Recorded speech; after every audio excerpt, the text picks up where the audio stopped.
10 পদ। মালাখির পুস্তক 3 অধ্যায় 10 পদ আমার পবিত্র বাইবেলের পুরাতন নিয়মের 1170 পৃষ্ঠা, একদম সর্বশেষ পৃষ্ঠা, পুরাতন নিয়মের 1170 পৃষ্ঠা। তোমরা সমস্ত দশমাংশ ভাণ্ডারে আনো, যেন আমার গৃহে খাদ্য থাকে, আর তোমরা ইহাতে আমার পরীক্ষা করো। ইহা বাহিনীগণের সদাপ্রভু কহেন, আমি আকাশের দ্বার সকল মুক্ত করিয়া তোমাদের প্রতি অপরিমেয় আশীর্বাদ বর্ষণ করি কিনা। খ্রিস্টে ভ্রাতা এবং ভগিনী, আপনারা এই অংশটা অনেকবার পড়েছেন এবং আপনারা বুঝতে পেরেছেন আজ আমি কোন বিষয় নিয়ে কথা বলবো। আজ আমি দশমাংশ এই বিষয়ে আপনাদের সামনে কিছু কথা বলার চেষ্টা করব, এবং এই বিষয় নিয়ে পূর্বে আপনারা অনেক উপাসনায় কথা বলেছেন, আমিও বলেছি। আজ আবার আমি নতুন ভাবে কিছু বলার চেষ্টা করব।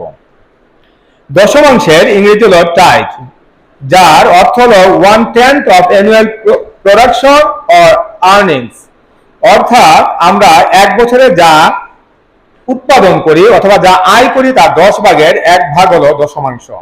অনেকে বলে থাকেন 10% অফ ইনকাম অর প্রোডাকশন, অর্থাৎ আয় বা উৎপাদনের শতকরা 10 ভাগ, এটা হলো দশমাংশ।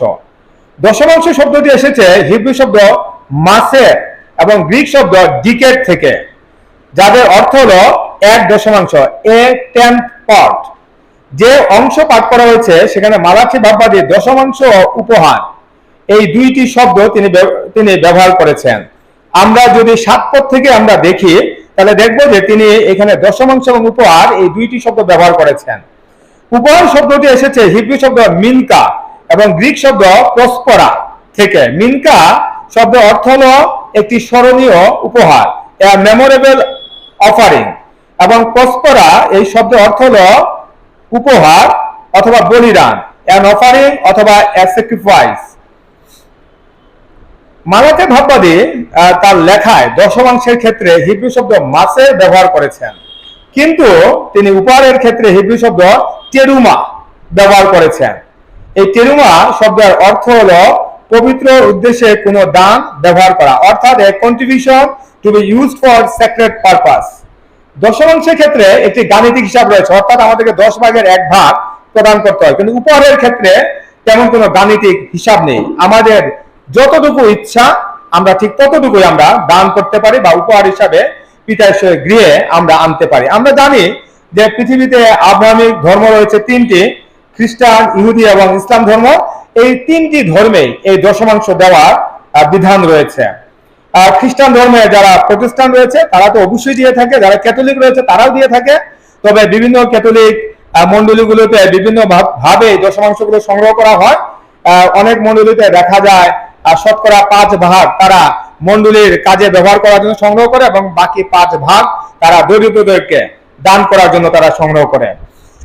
ইসরায়েলীয় যারা রয়েছে বা ইহুদি যারা রয়েছে তারাও দশমাংশ প্রদান করে, এবং যারা বিভিন্ন ফসল উৎপাদন করে তারা দেখা যায় যে 6 বছর তারা যা উৎপাদন করে তার 10 ভাগের 1 ভাগ তারা ঈশ্বরকে তারা দান করে, এবং 7ম যে বছর সেই বছর তারা কোনো ফসল উৎপাদন করে না, সেই বছর তারা জমিকে তারা বিশ্রাম দেয় এবং সেটাকে তারা বলে থাকে বিশ্রামবারের বছর, সাব্বাত ইয়ার।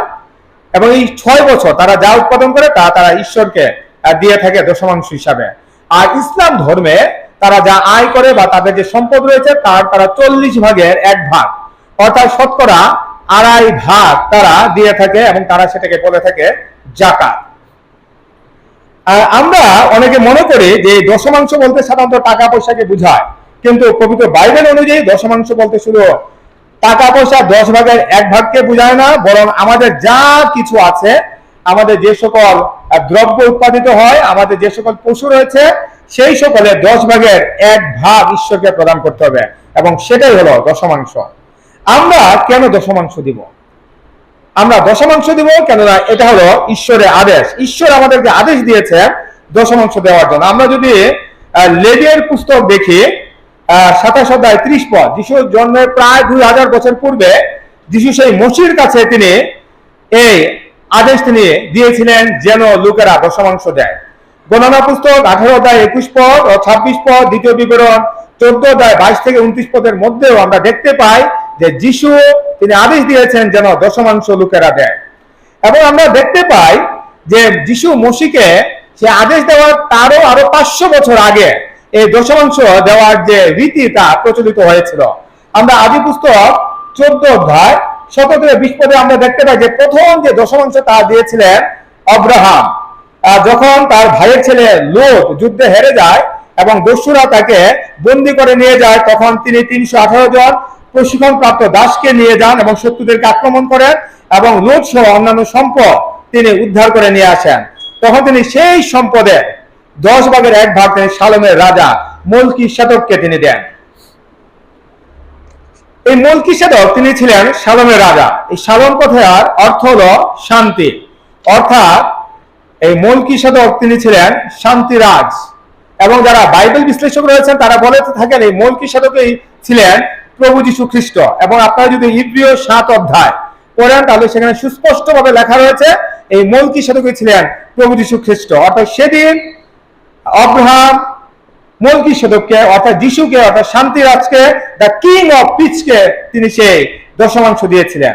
আবার আমরা যদি আদি পুস্তক 28 অধ্যায় 18 থেকে 22 পদ পড়ি, সেখানেও আমরা দেখতে পাবো যে যাকব তিনি সেই দশমাংশ দেবার প্রতিজ্ঞা করেছিলেন ঈশ্বরের কাছে। তিনি তার পিতার বাড়িতে ফিরে যাবার তিনি সিদ্ধান্ত নিয়েছিলেন এবং রাস্তায় তিনি বিশ্রাম নিয়েছিলেন এবং তিনি একটা পাথর তার মাথায় বালিশ বানিয়ে তিনি রাতের বেলা ঘুমিয়ে পড়েছিলেন। সকালবেলা যখন তিনি উঠেছিলেন তখন তিনি পিতা ঈশ্বরের কাছে প্রতিজ্ঞা করেছিলেন যে যদি পিতা ঈশ্বর তাকে তার সেই পিতার বাড়িতে নিয়ে যায় তবে তিনি এই যে পাথর এটা তিনি যেখানে ঘুমিয়েছিলেন সেখানে তিনি সেটা গেঁথে রাখেন এবং বলেন যে এই যে স্তম্ভরূপে আমি গেঁথেছি এখানে আমি পিতা ঈশ্বরের গৃহ আমি নির্মাণ করব এবং পিতা ঈশ্বর তাকে যা কিছু দান করবেন তার 10 ভাগের 1 ভাগ সে ঈশ্বরকে দিবে। এভাবে আমরা দেখতে পাই যে ঈশ্বর মসির মাধ্যমে যদিও তিনি আদেশ দিয়েছিলেন দশমাংশ দেবার, কিন্তু তারও আরো 500 বছর আগে আব্রাহামের মাধ্যমে এবং তার আরো পরে যাকবের মাধ্যমে দশমাংশ দেওয়ার রীতি প্রচলিত হয়েছিল। আমরা যিশুর শিক্ষাটাও দেখতে পাই যে তিনিও আমাদেরকে নির্দেশ দিয়েছেন দশমাংশ দেওয়ার। আমরা যদি মথি 22 অধ্যায় 15 থেকে 22 পদ পড়ি, সেখানে লোকেরা যিশুকে পরীক্ষা করার জন্য বলেছিল যে কৈশোরকে কর দেওয়া বিধেয় কিনা। তখন যিশু তাদেরকে বলেছিলেন একটি পয়সা বা একটা মুদ্রা দেওয়ার জন্য। তখন যিশু তাদেরকে জিজ্ঞেস করেছিলেন যে এখানে কার নাম এবং ছবি আছে। তারা বলেছিল কৈশোরে। তখন যিশু বলেছিলেন যা কৈশোরে তা কৈশোরকে দাও এবং যা ঈশ্বরে তা ঈশ্বরকে দাও। তাহলে যিশু তিনি আমাদেরকে বলেছেন যেন ঈশ্বরের যা তা আমরা ঈশ্বরকে দেই। পবিত্র বাইবেলে পুরাতন নিয়মের মালাখি 3 অধ্যায় 7 থেকে 12 পদ যে অংশ আমি এই মতো পাঠ করেছি, সেখানে আমরা দেখতে পেয়েছি যে ঈশ্বর তিনি আমাদেরকে বলেছেন যেন আমরা দশমাংশ এবং উপহার তাকে দেই। দশমাংশ দেওয়া আরেকটি কারণ হলো এই পৃথিবীর সকল সম্পদের মালিক হলেন ঈশ্বর, আমরা কোনো সম্পদের মালিক নই। আমরা যখন মারা যাই তখন এই পৃথিবীর কোনো সম্পদ আমরা আমাদের সাথে করে নিয়ে যেতে পারি না, কেননা এইগুলো আমাদের নয়। আমরা কোনো জমি কিনতে পারি, আমরা সোনা রূপা কিনতে পারি, আমরা অনেক সম্পদ করতে পারি, কোনো কিছুই আমরা আমাদের সাথে নিয়ে যেতে পারি না, কেননা কোনো কিছুর মালিক আমরা নই। এই সব কিছু হলো ঈশ্বরের, তাই আমাদেরকে ঈশ্বরকে দশমাংশ দিতে হয়। ঈশ্বরের একটি রিসোর্স ম্যানেজমেন্ট সিস্টেম রয়েছে। আমরা হলো মূলত এই রিসোর্স ম্যানেজমেন্ট সিস্টেমের একজন ম্যানেজার অথবা একজন কেয়ারটেকার। আমরা ঈশ্বরের এই সকল সম্পদে আমরা কেবল দেখাশোনা করছি, তাই আমাদেরকে ঈশ্বরের যা প্রাপ্য তা আমাদেরকে দিতে হয়। খ্রিস্টানের ভক্তগণ একটু ভাবুন, আপনি যদি উপলব্ধি করেন তাহলে দেখতে পাবেন যে ঈশ্বর কত মহানুভব, তিনি কত দয়ালু, তিনি কত উদার, যে তিনি আমাদের কাছ থেকে কেবল তার সম্পদের 10 ভাগের 1 ভাগ তিনি চাচ্ছেন আর 90 ভাগ তিনি আমাদেরকে দিয়ে দিচ্ছেন। কিন্তু আমরা যদি দেখি যে জগতে অন্যান্য যে প্রতিষ্ঠানগুলো রয়েছে, শিল্প কারখানাগুলো রয়েছে, সেখানে যে সকল মালিক রয়েছে তারা কি করে শ্রমিকদেরকে সারা মাস খাটানো করে তাদেরকে শুধু কেবল মজুরি দেয়, কিন্তু পিতা ঈশ্বর আমাদেরকে 90 ভাগ তিনি দিয়ে দেন, শুধু 10 ভাগ তিনি বলেছেন তাকে দেওয়ার জন্য। আমাদের মনে প্রশ্ন থাকতে পারে, ঈশ্বর কি সত্যি আমাদের কাছে টাকা পয়সা চান? ঈশ্বরের কি টাকা পয়সার প্রয়োজন আছে? ঈশ্বরের টাকা পয়সার কোনো প্রয়োজন নেই, তারপরে তিনি আমাদের কাছে দশমাংশ চান, কেননা তিনি আমাদের মধ্যকার যে বিশ্বস্ততা, আমাদের মধ্যকার যে সততা তা তিনি পরীক্ষা করতে চান। ম্যানেজার হিসাবে আমরা আমাদের দায়িত্ব সঠিকভাবে পালন করছি কিনা তা তিনি পরীক্ষা করতে চান। যদি 10 ভাগ আমরা ঈশ্বরকে প্রদান করি, তবে বাকি 90 ভাগ নিয়ে তিনি কোনো চিন্তা করেন না। তিনি জানেন যে বাকি 90 ভাগের ক্ষেত্রেও আমরা বিশ্বস্ত রয়েছি। এই দশমাংশ প্রদানের মাধ্যমে ঈশ্বর আমাদের কিছু বিষয় তিনি পরীক্ষা করেন। আমরা জানি যে একজন ম্যানেজার তার কিছু বৈশিষ্ট্য বা গুণ থাকতে হয়, যেমন তাকে দায়িত্বশীল হতে হয়, তার মধ্যে সততা থাকতে হয়, বিশ্বস্ততা থাকতে হয়, তাকে নিয়মানুবর্তী হতে হয় এবং তাকে বাধ্য হতে হয়। এইভাবে ম্যানেজার হিসাবে আমরা কতটুকু দায়িত্বশীল, আমরা কতটুকু সৎ, আমরা কতটুকু বিশ্বস্ত, আমরা কতটুকু নিয়মানুবর্তী এবং আমরা কতটুকু ঈশ্বরের প্রতি বাধ্য, তা তিনি পরীক্ষা করেন। যদি আমরা ঈশ্বরকে দশমাংশ দেই, তবে আমরা হলাম তার একজন দক্ষ ম্যানেজার। আর যদি আমরা তাকে দশমাংশ না দেই, তাহলে আমাদের মূল সমস্যা সেই টাকা পয়সাতে নয়, আমাদের মূল সমস্যা হলো ম্যানেজমেন্টে, কেননা আমরা দক্ষ ম্যানেজার নই। তাই ঈশ্বর যে কোনো সময় তার এই ম্যানেজারকে তিনি চেঞ্জ করতে পারেন। আপনি আমি যে সম্পদ ভোগ করছি তা তিনি অন্যদেরকে দিয়ে দিতে পারেন। আপনি যদি আপনার সম্পদ বা আপনার কোনো জমি কাউকে বন্ধক দেন এবং সেই ব্যক্তি যদি আপনাকে আপনার অংশ না দেয়, তবে অবশ্যই আপনি কি করবেন, তাকে পরিবর্তন করবেন। সেইভাবে আমরাও যদি যিশুকে তার দশমাংশ না দেই, তবে তিনিও আমাদের এই সম্পদগুলো নিয়ে নিতে পারেন এবং এই জায়গায় অন্য কাউকে তিনি দিয়ে দিতে পারেন। তাই আপনি যদি আপনার সম্পদ ধরে রাখতে চান, এমনকি আরো বাড়াতে চান, তবে যা ঈশ্বরের প্রাপ্য তা ঈশ্বরকে দেন। দেখবেন ঈশ্বর আপনাকে আরো দিবেন। অনেকে বলেন যে ঈশ্বর আমাদেরকে কিছু দেন না, তিনি কেবল যাদের আছে তাদেরকে দেন। পবিত্র বাইবেলে এটা বলা আছে, যার আছে তাকে আরো দেওয়া হবে এবং যার নাই তার কাছে যা আছে তাও তার কাছে নেওয়া হবে। মথিয় সুসমাচার 25-29 ঈশ্বর কেন যাদের আছে তাদেরকে দেয়? এর কারণ হলো তারা ঈশ্বরকে দেয়, তাই ঈশ্বরও তাদেরকে দেয়। আমরা ঈশ্বরকে দেই না বা দিতে চাই না, তাই ঈশ্বরও আমাদেরকে দেন না। আপনি একবার ঈশ্বরকে দেওয়া শুরু করেন, দেখবেন যে ঈশ্বরও আপনাকে দেওয়া শুরু করেছেন। আমি দ্বিতীয় যে অংশ পাঠ করেছি মথি 25-14-30, সেখানে আমরা দেখতে পেয়েছি যে একজন ব্যক্তি বিদেশে যাওয়ার সময় তার 3জন দাসকে তিনি তালন্ত দিয়ে গিয়েছিলেন। একজনকে 1 তালন্ত, একজনকে 2 তালন্ত এবং আরেকজনকে 5 তালন্ত। এই যে তালন্ত আমরা বলছি পবিত্র বাইবেলে আমরা দেখব, বিজয় বাইবেল যদি আপনাদের কাছে থাকে সেটা শেষের দিকে দেখবেন, এই 1 তালন্ত সমান 34 কেজি। এবং পবিত্র বাইবেল বিশ্লেষণ যারা রয়েছেন তারা বলেন যে 34 কেজি স্বর্ণ মুদ্রা দিয়েছিল। একজন মানুষ তার সারা জীবনেও এই 1 তালন্ত উপার্জন করতে পারতো না। এত পরিমাণ সম্পদ সেই প্রভু সেই দাসকে দিয়েছিলেন। এবং যাকে 2 তালন্ত দিয়েছিলেন সেটা ছিল আরো বেশি, যাকে 5 তালন্ত দিয়েছিলেন সেটা ছিল আরো বেশি। এবং আমরা এখানে দেখেছি যে যে ব্যক্তি 5 তালন্ত পেয়েছিল সেই সেটাতে ব্যবসা করে আরো 5 তালন্ত উপার্জন করেছিল। যে ব্যক্তি 2 তালন্ত পেয়েছিল সে ব্যবসা করে আরো 2 তালন্ত উপার্জন করেছিল। কিন্তু যে 1 তালন্ত পেয়েছিল সে সেটাতে কোনো ব্যবসা করে এবং সে মাটিতে পুঁতে রেখেছিল। এবং প্রভু ফিরে এসে যখন তিনি হিসাব নিয়েছিলেন, তখন তিনি দেখলেন যে সেই 5 তালন্ত ব্যক্তির 5 তালন্ত সে উপার্জন করেছে, 2 তালন্ত ব্যক্তি সে আরো 2 তালন্ত উপার্জন করেছে, কিন্তু যে 1 তালন্ত পেয়েছিল সে কোনো কিছু সে উপার্জন করেনি বা বৃদ্ধি করেনি। তখন তিনি কি করেছিলেন, সেই 1 তালন্ত তার কাছ থেকে নিয়ে যে ব্যক্তি 10 তালন্ত পেয়েছিল তাকে সেটা দিয়েছিলেন। তাহলে পবিত্র বাইবেলে এটা আমাদের খুব স্পষ্টভাবে আমাদের কাছে এটা প্রকাশ করা হয়েছে যে আমরা যদি ঈশ্বরকে দেই বা ঈশ্বরের সম্পদ বৃদ্ধি করি, তবে তিনিও আমাদেরকে দিবেন। মালাকি 3:10 ঈশ্বর আমাদেরকে এটা খুবই গুরুত্বপূর্ণ কথা বলেছেন। তিনি বলেছেন যে আমরা তাকে পরীক্ষা করতে পারি দশমাংশ দেওয়ার মাধ্যমে। পবিত্র বাইবেলে আর কোথাও ঈশ্বরকে পরীক্ষা করার কথা বলা হয়নি। পবিত্র বাইবেলে প্রত্যেক জায়গায় বলা হয়েছে যেন আমরা ঈশ্বরকে যেন আমরা পরীক্ষা না করি, কিন্তু এই জায়গায় তিনি আমাদেরকে বলেছে যে আমরা যেন সমস্ত দশমাংশ তার ভান্ডারে আনি এবং তার গৃহে যেন খাদ্য থাকে এবং এর মাধ্যমে আমরা যেন তাকে পরীক্ষা করি যে তিনি আকাশে দ্বার উন্মুক্ত করে আমাদেরকে আশীর্বাদ বর্ষণ করে কিনা। তাহলে ঈশ্বরকে যদি আমরা পরীক্ষা করতে চাই তাহলে অবশ্যই আমাদেরকে দশমাংশ দিতে হবে। আমরা কিভাবে এই দশমাংশ ঈশ্বরকে দিব? সর্বপ্রথম এই দশমাংশ ঈশ্বরের ভান্ডারে আনতে হবে। এবং মালাকি এই পুস্তকে বলা হয়েছে যে ঈশ্বরের ভান্ডারে আমাদেরকে এই দশমাংশ আনতে হবে। কিন্তু অনেক প্রচারক রয়েছেন, ডিকন রয়েছেন, পালক রয়েছেন, তারা প্রচার করে থাকেন যে এই সকল দশমাংশ আমরা যেন সরাসরি তাদেরকে দিয়ে দিই, কেন তারা রাজদূতের কাজ করে এবং তারা এটাকে ব্লেসিং হিসাবে তারা আখ্যায়িত করে। কিন্তু পবিত্র বাইবেলে আমাদেরকে এইভাবে দেওয়ার কথা বলা হয়নি।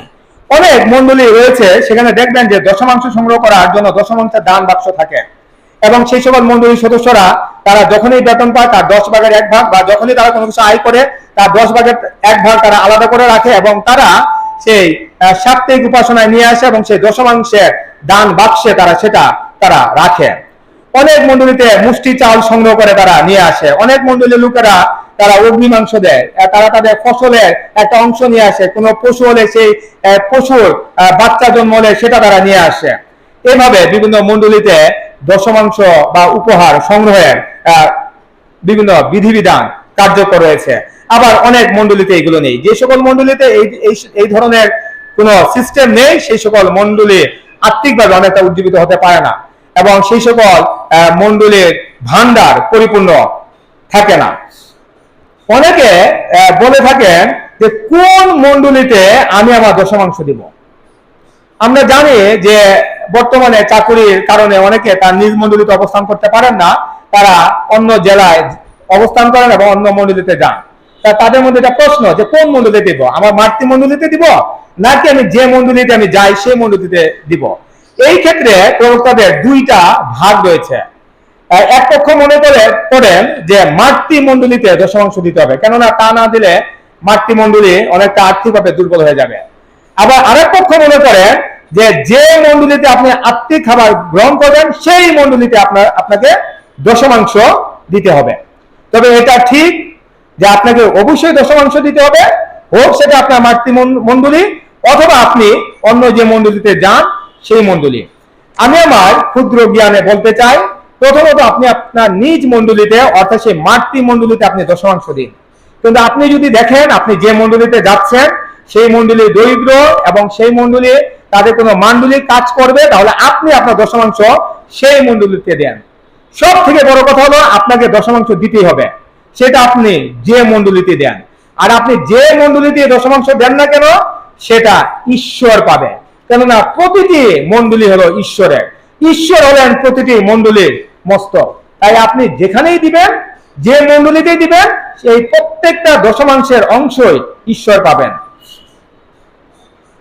তাহলে আমরা দেখতে পেলাম যে আমাদেরকে এই দশমাংশগুলো প্রথমে মন্ডলীতে নিয়ে আসতে হবে, তারপরে পবিত্র বাইবেলে বলা হয়েছে এই দশমাংশগুলো তারপর আমরা অন্যদেরকে দিতে পারবো।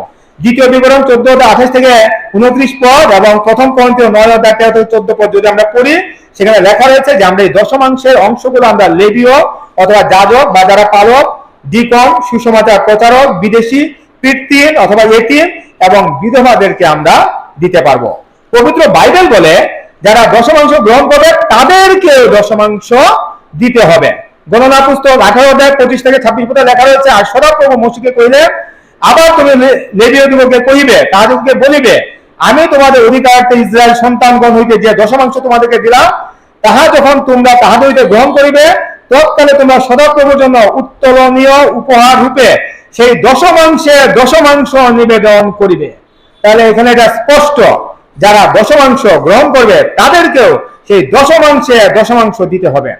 আর যদি কেউ সেই দশমাংশের কোনো অংশ ঈশ্বরকে না দেয়, তবে তাকে সেই অংশের পঞ্চমাংশ বেশি ঈশ্বরকে দিতে হবে। অর্থাৎ আপনি যদি 1 অংশ না দেন তাহলে আপনাকে আরো 5 অংশ দিতে হবে। আপনি যদি 2 অংশ না দেন তাহলে আপনাকে আরো 10 অংশ দিতে হবে। লেবীয় 27:31 পদ। মালাকি 3:8-9 পদে ঈশ্বর বলেছেন যে আমরা তাকে ঠকাচ্ছি দশমাংশে এবং উপহারে, এবং তিনি বলেছেন যেন আমরা তাকে দশমাংশ এবং উপহার দেই, এবং যদি আমরা দেই তাহলে তিনি আমাদেরকে আশীর্বাদ করবেন। আমরা 10-12 পদের মধ্যে এটা দেখেছি। এবং এখানে আমরা দেখতে পাবো যে 5 ধরনের আশীর্বাদ তিনি করবেন। 1, আকাশের দ্বার উন্মুক্ত করে তিনি আমাদেরকে আশীর্বাদ করবেন। তার আশীর্বাদ হবে সীমাহীন। আমরা অনেক সময় আশীর্বাদ বলতে টাকা পয়সা বা সম্পত্তিকে আমরা বুঝে থাকি, কিন্তু ঈশ্বরের আশীর্বাদ কি রূপ তা আমরা কল্পনাও করতে পারবো না। ঈশ্বর যে আমাদেরকে টাকা পয়সা দিয়ে আশীর্বাদ করবেন এমন নয়, তিনি অন্যভাবে আমাদেরকে আশীর্বাদ করতে পারেন। এমন হতে পারে কারো বিয়ে হয়েছে কিন্তু তাদের সন্তান হয় না, ঈশ্বর তাদেরকে একটা সন্তান দিয়ে আশীর্বাদ করতে পারে। এমন হয়েছে একজন একটা চাকরি খুঁজছে অনেক বছর ধরে, সে চাকরি পাচ্ছে না, ঈশ্বর তাকে একটা চাকরি দিয়ে আশীর্বাদ করতে পারেন। এমন হতে পারে একজন দীর্ঘদিন ধরে অসুস্থ, ঈশ্বর তাকে সুস্থতা প্রদান করে তিনি আশীর্বাদ করতে পারেন। এমন হতে পারে আপনার জমিতে 1 মণ ধান হওয়ার কথা ছিল, কিন্তু ঈশ্বর সেখানে 10 মণ ধান তিনি দিতে পারেন। এমন হতে পারে আপনার পরিবারে কোনো বড় একটা দুর্ঘটনা ঘটার কথা, কিন্তু ঈশ্বর আপনাকে সেই দুর্ঘটনা থেকে রক্ষা করতে পারে। এভাবে ঈশ্বর আপনাকে আশীর্বাদ করতে পারে। 2, তিনি আমাদের নিমিত্ত গ্রাসককে ভর্ৎসনা করিবেন। গ্রাসক মানে যারা আমাদের অমঙ্গল কামনা করে, যারা আমাদের উন্নতি দেখলে হিংসা করে, তিনি সেই সকল গ্রাসককে তিনি ভর্ৎসনা করবেন এবং তাদের এই খারাপ পরিকল্পনা থেকে তিনি আমাদেরকে রক্ষা করবেন। 3, আমাদের ভূমির ফল বিনষ্ট হতে দিবেন না। আমাদের সাফল্য, আমাদের জীবিকা, আমাদের জীবিকা নির্বাহের যে মাধ্যম, আমাদের ব্যবসা প্রতিষ্ঠান, আমাদের জমি জমা, এই সকলই হলো আমাদের ভূমির ফল এবং ঈশ্বর এগুলিকে নষ্ট হতে দিবেন না। 4, আমাদের দ্রাক্ষালতার ফল অকালে ঝরিবে না। আমাদের সন্তানরাই হলো আমাদের দ্রাক্ষালতার ফল, এবং আমরা যদি ঈশ্বরকে দশমাংশ দিই তবে আমাদের এই সন্তানরা অকালে ঝরবে না, অর্থাৎ তারা অকালে মারা যাবে না। এবং 5, আমরা প্রীতিজনক দেশ হইব। এই প্রীতিজনক দেশ হলো আমাদের পরিবার। আমাদের পরিবারগুলো একটা আদর্শ পরিবার হবে এবং লোকেরা আমাদেরকে ধন্য বলবে। আমরা সুখে এবং শান্তিতে আমরা বসবাস করতে পারবো। খ্রিস্টদের ভক্তগণ, আমরা দেখেছি যে দশমাংশ দেওয়ার পরেও অনেক সময় আমরা আশীর্বাদ পাই না। এর কারণ হলো আমরা হৃষ্ট চিত্তে দেই না। 2 করিন্থীয় 9:7 আমাদেরকে বলা হয়েছে যে আমরা যেন হৃষ্ট চিত্তে দেই, মনে কোনো দুঃখ নিয়ে যেন আমরা দশমাংশ না দেই। এবং আমরা অনেক সময় দেখি যে ঈশ্বরকে আমরা যে টাকা দিই অনেক সময় ছেঁড়া বা নোংরা একটা টাকা দিই, এমনকি আমরা অনেক সময় শ্রদ্ধা নিয়ে আমরা টাকা দিই না, অনেক সময় আমরা বাঁ হাতে টাকা দিই। এবং আমরা এইভাবে ঈশ্বরকে আমরা দান করি বিধায় ঈশ্বর আমাদেরকে আশীর্বাদ করেন না। আমরা যদি ঈশ্বরকে দান না করি তাহলে ঈশ্বরের মন্দির কখনোই গরিব হবে না, ঈশ্বর কখনোই গরিব হয়ে যাবেন না। ঈশ্বর কিভাবে মন্ডলীর জন্য কাজ করে তা আমরা কল্পনাও করতে পারবো না। আমরা সেই 2022 সালে বন্যার কথা যদি আমরা চিন্তা করি, আমরা দেখব সেই বন্যার পরে সেই চট্টগ্রামের হাটহাজারী একটি চার্চে আমাদের জন্য তারা চাঁদা সংগ্রহ করেছিল এবং তারা 11,000-এর উপরে তারা সেই চাঁদা তারা সংগ্রহ করেছিল। ঈশ্বর কিভাবে কাজ করেছে। আমাদের বাইবেল গানগুলো সব নষ্ট হয়ে গিয়েছিল, কিন্তু বিভিন্ন ব্যক্তি প্রতিষ্ঠান আমাদেরকে দিয়েছে, ঈশ্বরের ভান্ডার আবার পরিপূর্ণ হয়েছে। তাহলে ঈশ্বর কিভাবে তার মন্ডলীর জন্য কাজ করেন এটা আমরা কল্পনাও করতে পারবো না। তাই আমরা যখন ঈশ্বরকে কিছু দিব আমরা অবশ্যই সর্বোত্তমটা দেওয়ার চেষ্টা করব, আমরা শ্রদ্ধার সাথে আমরা দেওয়ার চেষ্টা করব, তখন ঈশ্বরও আমাদেরকে আশীর্বাদ করবেন। আমাদের মনে রাখতে হবে যে দশমাংশ আমাদেরকে পরিত্রাণ দিতে পারে না। আপনি দশমাংশ দেন কিন্তু আপনি প্রার্থনা করেন না, গির্জায় যান না, বাইবেল পাঠ করেন না, অন্যদেরকে সাহায্য করেন না, আপনি পরিত্রাণ পাবেন না। আপনাকে ওই কাজগুলো করতে হবে, তারপরে আপনাকে দশমাংশ দিতে হবে। দশমাংশ আমাদেরকে কখনো পরিত্রাণ দিতে পারবে না যদি আমরা ওই কাজগুলো না করি। মথি 23:23 যিশু বলেছেন যে হা অধ্যাপক ও ফরিসিগণ কপটিরা, ধিক তোমাদের, কারণ তোমরা পুদিনা, মৌরি ও জিরা দশমাংশ দিয়ে থাকো, আর ব্যবস্থার মধ্যে গুরুতর বিষয় ন্যায় বিচার, দয়া ও বিশ্বাস পরিত্যাগ করিয়াছ, কিন্তু এই সকল পালন করা এবং ওই সকল পরিত্যাগ না করা তোমাদের উচিত ছিল। তাহলে যিশু ফরিসি, অধ্যাপক এবং কপটিদেরকে বলেছেন যে পুদিনা, মৌরি ও জিরা দশমাংশ দেওয়ার থেকে ন্যায় বিচার, দয়া ও বিশ্বাসের দশমাংশ দেওয়া অধিক গুরুত্বপূর্ণ ছিল।